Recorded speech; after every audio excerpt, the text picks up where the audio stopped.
Well, the devil is in the details, isn't it? And unfortunately, in the modern world, most of us are not reading those details. And frankly, corporate entities are not really sharing the fine print with us either.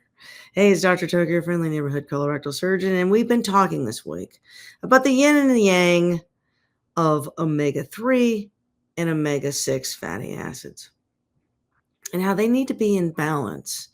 For every omega-3 fatty acid, you really don't want more than 4 omega-6s laying around, and in the modern American diet, that ratio is more like 20 to 1 of omega-6 to omega-3. So where did we go wrong? About 100 years ago, the average person consumed protein that was free-range, wild-caught, pasture-raised animals. These animals had a little bit more omega-3 fatty acid in them. The second thing was that we used more potatoes in our diet. The only grains we used in our diet were coarsely ground and freshly harvested. In the modern world, we've replaced those things with a highly processed diet. So now we've stripped all the nutrients out of the grains, leaving only inflammatory proteins, carbohydrates, and some omega-6 fatty acids. And then we seem to do a whole lot of cooking and processing with seed oils, which are very high in omega-6 fatty acids. In fact, the average diet has increased by 200 calories per day in seed oil calories alone.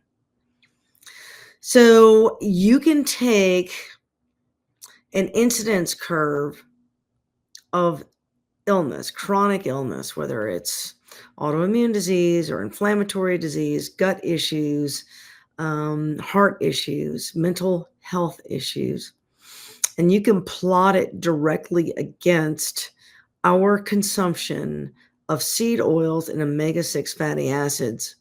There is a stunning correlation.